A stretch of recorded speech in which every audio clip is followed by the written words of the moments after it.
Hi, everybody. I'm Brad Silbert. Welcome to a special edition of the Hamilton County Television Sports Show. This afternoon, we are joined by Fishers High School head baseball coach Matthew Cherry. First of all, Coach, congratulations on a great season last year. Won the conference, unfortunately, with the tough schedule that we play, and also the tough sectional. Yeah. A little bit hard to get out of that sectional. It is. In that, but let's talk a little bit about what's coming up this year. One of the topics that everybody's talking about right now is the PBR, Indiana preseason rankings, and when I printed things out this morning, we've got 7 of the 8 teams in the HCC plus Carmel, so we've got a third of the teams that we're involved with that are ranked in that top 25 in PBR. Yeah. It's always a tough schedule every year. Our conference is loaded. We play a lot of great teams in our conference, and then obviously several of those are in our sectional, and you add Carmel to that mix, and it makes for a tough year, but we want to play the best. If we want to be the best, we got to play the best, and we're excited.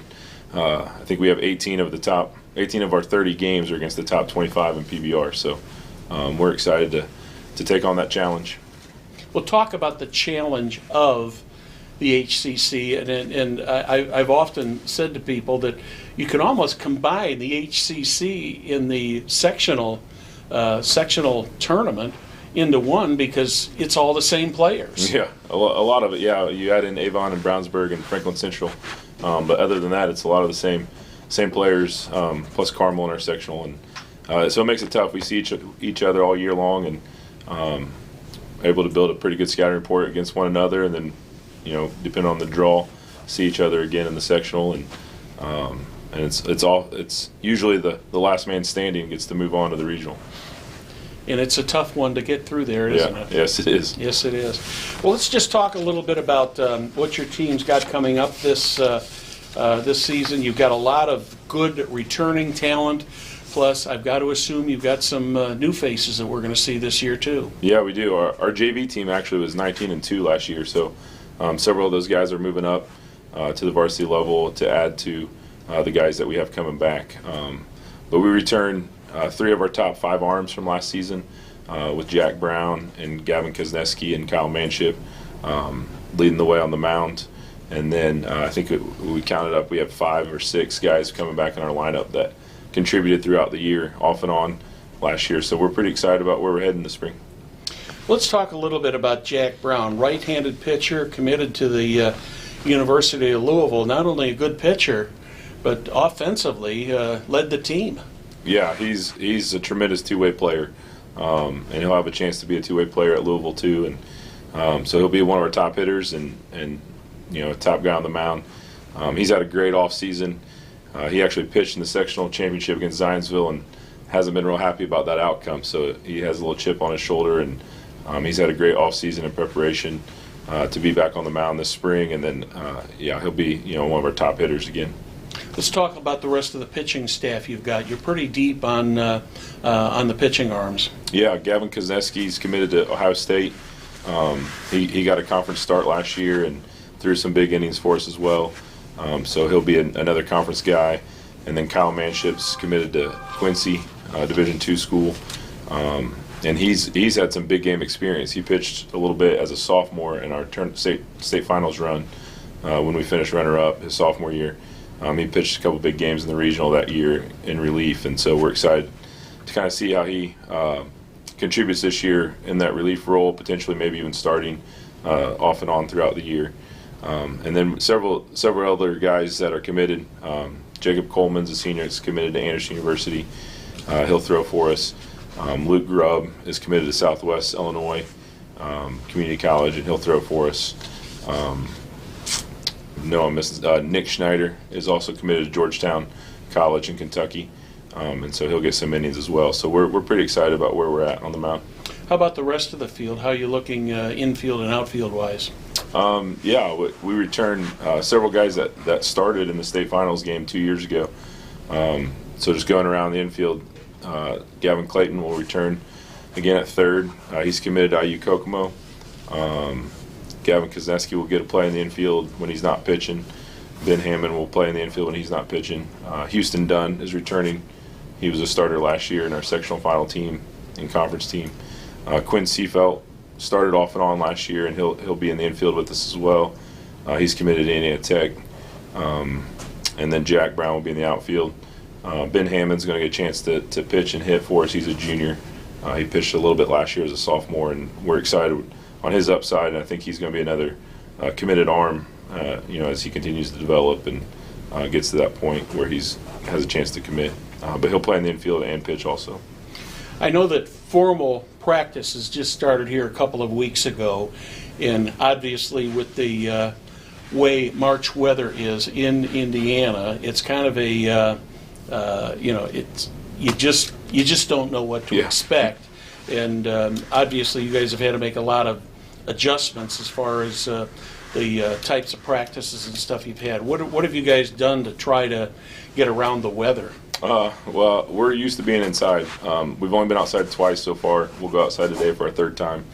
But we make use of our space that we have. We're blessed with two auxiliary gyms that 3-court basketball courts wide, and so we try to spread out as much as we can.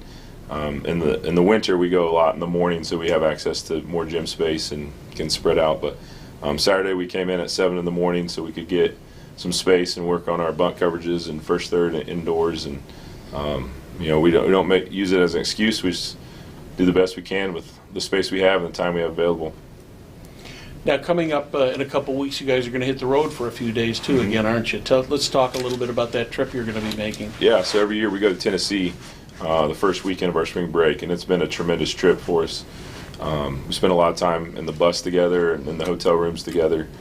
So we're gone for about 48 hours, and it's just a fun time for our guys to spend together, build some camaraderie, create some inside jokes that help us get through the season, and just kind of build some memories that prepare us for the rest of our spring season. Let's talk a little bit about your coaching staff. Looks like, from what I've seen, your coaching staff stayed stable over the winter, and just tell us a little bit about the staff. Yeah, our staff's been pretty consistent. That's, I think, one of the things that's helped us as a program is we haven't had a lot of turnover. Our varsity guys have been together now for about 5-6 years, this group. But my Darren Sims is varsity assistant. He's actually been with me the entire 17 years that we've been here. So we have a strong connection and we understand each other and know what we're looking for in our program. And then Chris Hebert has been around since 2017. He's our first base coach and infield guy. Craig Halls has been around since 2017. He's our pitching coach. Justin Masterson joined our staff in 2019, former big leaguer that helps with our pitchers and works with our catchers, and he named himself the bullpen coach as his designation. So that's been awesome for our guys to experience, learn from him and gain his knowledge. And then Danny Collier has been our hitting coach since 2019, and he's actually been in the program for a while. His in-laws are the Woolwines, so Matt and JJ played for me, and so he's been around the program for a long time, and he finally joined our staff in 2019 as our hitting coach, and we're a really close group. We spend a lot of time together, and that consistency over the years I think has helped. And then you go down to the lower levels, and Matt Poisel has been my JV coach now on our 11th year together, so he obviously knows what we want in the program, and then Ben Sheely's the JV assistant. He played for me for 4 years and is now, I think he's in his 5th year coaching, so he's been around a long time. And then Andy Bennett is our JV Silbert head coach, who also played for us for 4 years and now is in his 2nd year coaching.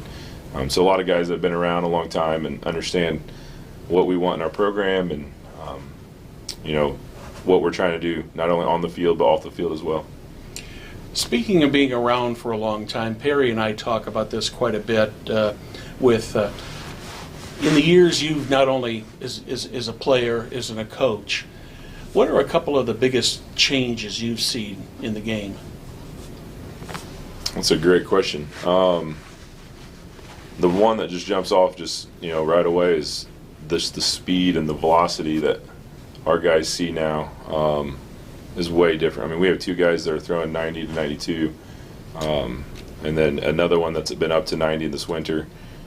So that's just not when we joke all the time when we're radaring guys in the winter, and we remember back in 2010 we had one guy touch 80, and now here we are 12 years later, and we have 3 guys that are throwing 90 plus, and a few more in the upper 80s. So that alone has just changed the game tremendously. There's a lot more strikeouts, and so now you got to find ways to score runs and find an edge against the other team that's a little bit different than 10, 15 years ago when you just try to hit your way through the game.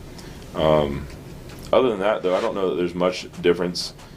We've always tried to build relationships with kids, and I think that's the sign of the times now. But that's kind of how we've always been. Just how can we build relationships with the players and do what's best for them as we work together to do what's best for the team. Well, Coach, we'd like to wish you the best of luck this coming season. I know that every year with the HCC and the and especially when it gets time for the IHSAA tournament, it's almost who knows, and in that obviously you guys had a great season winning the conference last year, and wish you all the luck this year. Thank you for joining us this afternoon on the Hamilton County Television Sports Coaches Show. On behalf of Coach Matthew Cherry, I'm Brad Silbert. Good day.